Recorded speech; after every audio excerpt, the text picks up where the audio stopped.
Hey again, friends. Today, I'd like to end up going over something that'll probably leave a bad taste in some people's mouths. That is the manipulative character, the manipulator, the puppet master, the person pulling the strings.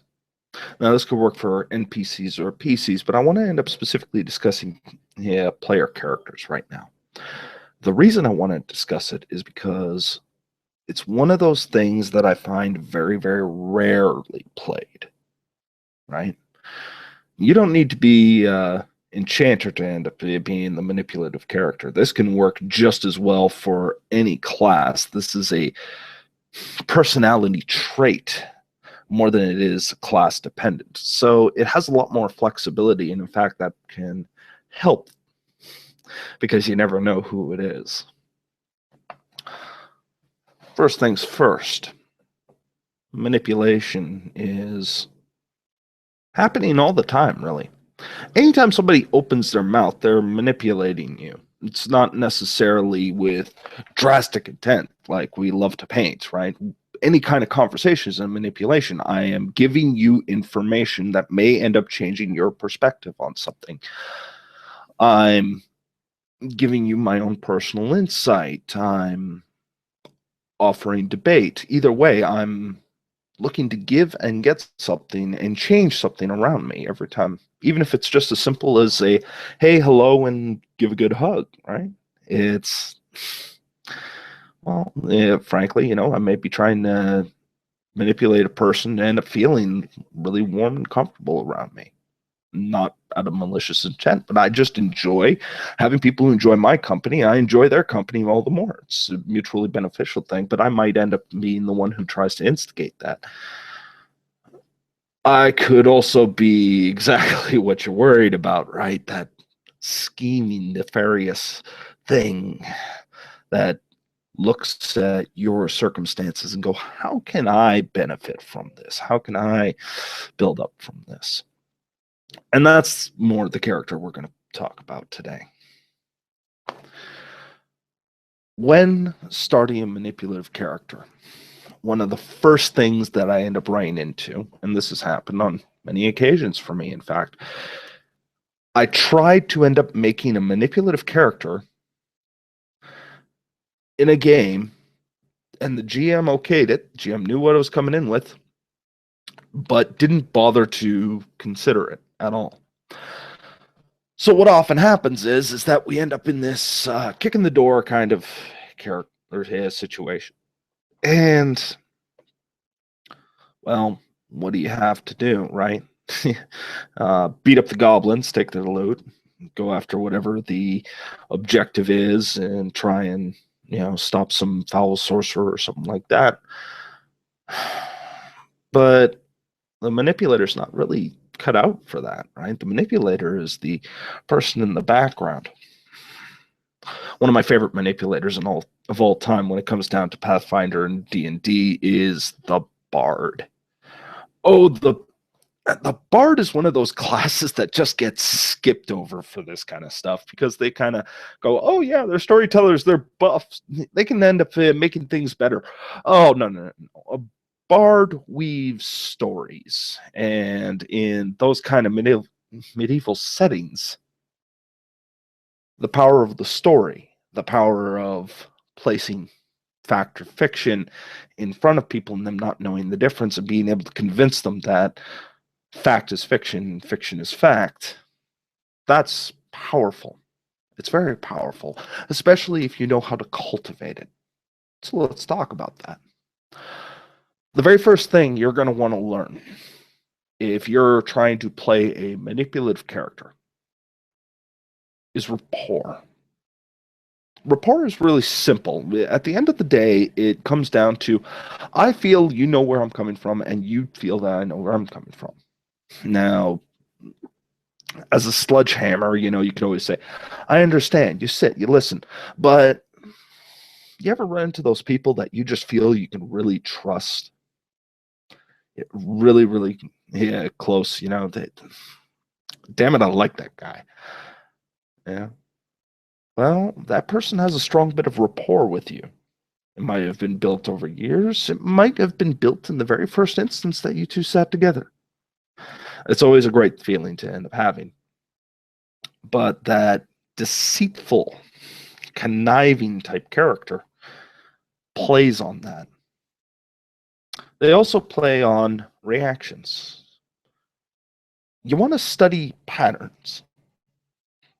If you don't have a mind for this kind of thing, by the way, don't feel bad about it. Do it to the best of your ability and practice without using roles, right? There is, being able to bluff, people with a role, that's great and all that kind of stuff. But reality is if you can do it without ever doing a single role, that's great. Sometimes it's a blatant lie. I would say roll for it. But if it's a partial bit, just a slight tweak of information that is generally true, it's just not all the details being released, might not even go for a roll. Half the fun is just seeing where this goes. You don't need a roll to determine how a character interprets something. Just let them interpret it. When you're taking the time to build these kinds of characters, you have to first really end up asking yourself, and I'm sorry that I'm a little scatterbrained right now, but you have to ask yourself, am I in a campaign that can warrant this? And to all GMs, if you end up writing into a character who has a bit of manipulation, send them into a social setting where they can end up doing something that seems relatively tricky, or nefarious. Because if you can just somehow convince that captain of the guard that, why would you send a ragtag bunch of adventurers who are basically unproven mercenaries, rather than putting them at a, well, less vital situation, and send his own men, these hardened, good, well-to-do guards that, well, quite frankly, these individuals. They're far better suited to go into that cave full of goblins and kobolds and zombies and whatever the hell, or why ever the hell these three would ever be in the same vicinity of each other and not start taking each other's eyes out. Go figure. But clearly, your guards are far more suited than us. I mean, look at us. We're in tattered leathers. We're in, we don't carry mystical, magical MacGuffins. We don't have any real say. I mean, hell, have you seen the Barbarian? He's currently picking his teeth with the bone of a pork chop. How much can you really end up trusting us to do this? So put us into something that it's a little bit better to end up freeing your men to be able to do that. Of course, what you're not telling them is because you're in the city, you're also keeping an eye on what the security's like there, and maybe end up putting yourself a little bit closer to people of influence. Because who can really get to know those in power if you're out in a cave somewhere? If you're going to do something, at least do it when something's on the line, not just 20 copper pieces and rusted short sword. Manipulators can often be the facilitators of interesting stories. They're also a bit of the problem solvers, because too often than not, a problem can't be solved with a battle axe to the back of the head. Though some would argue that if you can't solve it, you're not using a big enough battle axe. That's another conversation for another time. You want this kind of player, and you want this kind of player to be open with you and the party out of character, right? Just the thoughts, the ideas, let them get on board with who this person is. Because if you start trusting what the manipulator can do, key point, the manipulator should keep manipulation of the party to a bare minimum if you're playing that kind of game, for one reason. If he's manipulating you, you have to end up trusting that he has the party's best interests, and hand. Usually because those best interests usually fall in him staying alive. So keep it in mind, I want to make friends with that barbarian so that when he eventually loses all semblance of control and starts frothing at the mouth, wielding that 3-ton hammer, that he looks at me and identifies me as friend, or at the very least, not something to hit with it in the near immediate future. That would be kind of nice. On the other hand, maybe you want somebody else to anger that said barbarian. Well, with the right school, or with the right train of thought, with the right skill set, you can definitely do that. Why have these manipulative characters though? What's the fun in it? These characters are oftentimes the ones who will give another character a reason to do something that they normally wouldn't. Oftentimes, they can be the one that's building a bit more cohesion in a group. Trying to get a high elf and a drow to get along in the same party might require somebody to facilitate a person who can at least act as an ambassador between the two. Now, if that person happens to have something else in it for himself, well, yeah, he's going to go get his. But once he's built rapport with both parties don't like each other, but they like this individual, well, that gives you a little bit of sway. That gives you a little bit of play. And suddenly, that party that's very unlikely, this bit of an odd couple kind of situation can work. Now, what about NPCs? NPCs can be manipulators, but you have to be a little closer to the dice, at least in my mind. If you want to end up being a little bit more fair to the players, give them a chance. But one bit of manipulation I would always suggest is let them roll their sense motive or empathy checks or whatever your equivalent is. Let them roll that, and let them roll that with frequency. In fact, call for those rolls. But don't just call for when you're lying, call for when you're telling the truth. Let them get that natural 20 and say, this person is completely believable. Get it in their heads that every time they roll, it's not necessarily because the person is lying or hiding something.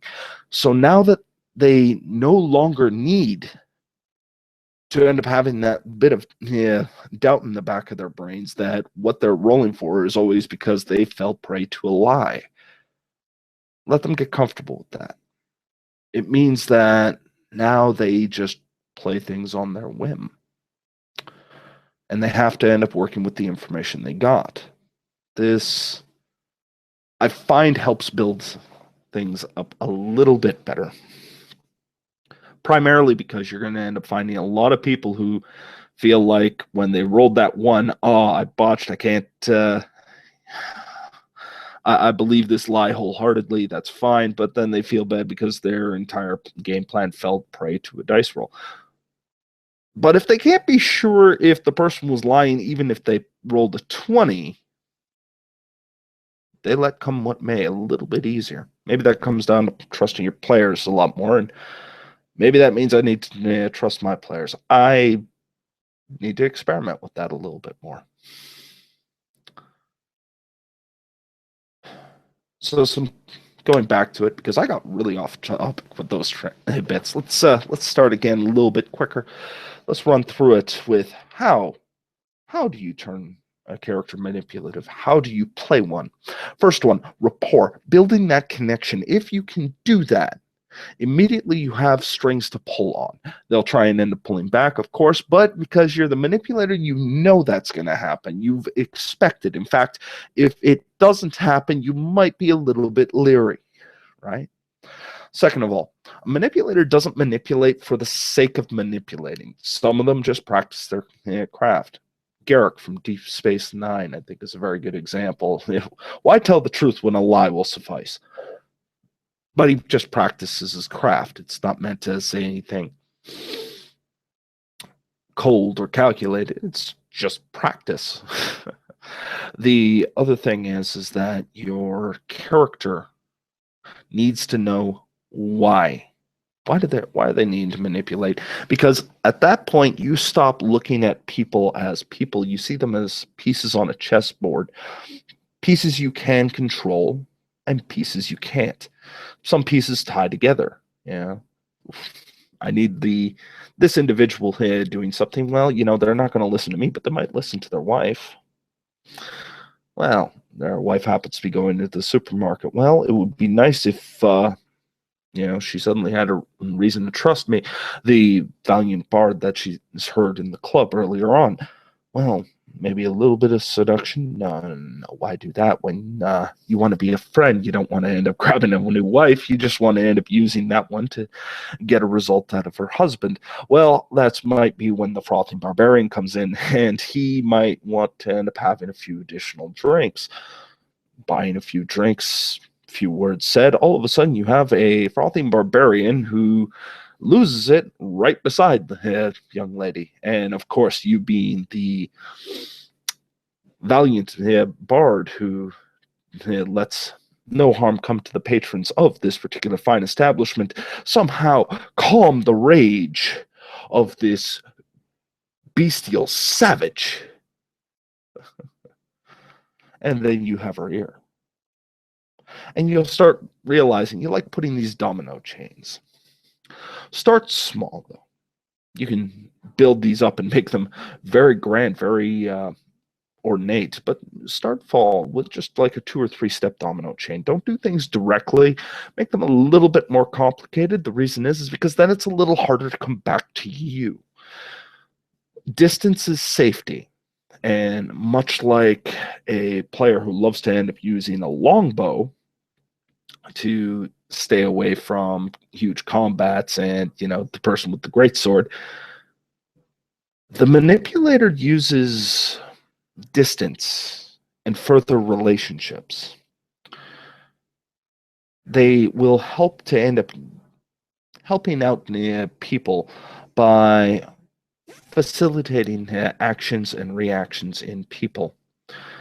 I know this person doesn't like this person. I want to help this person. How do I do it? Well, I can either take the pressure off on one person or I can make sure that the other one's supported. And it's all with just a few words. How do you get this kind of power, though? Like, it sounds like, well, what if you're starting at ground zero? When you're starting at ground zero, always start with the people around you. Try and find ways to get in people's good graces. And the thing is even if they know you're a lying sack, you're still a good lying sack. You've proven you can get things done. When you say it's going to get done, it gets done. And you'd be amazed on how seriously people will take you when they realize that if you want something done, it will get done one way or another. Anyways, I hope that you ended up finding this helpful. If not, very rambly and a little incoherent. We'll probably go back to this topic and come up with something a little bit more streamlined, but I just wanted to get this one off my chest.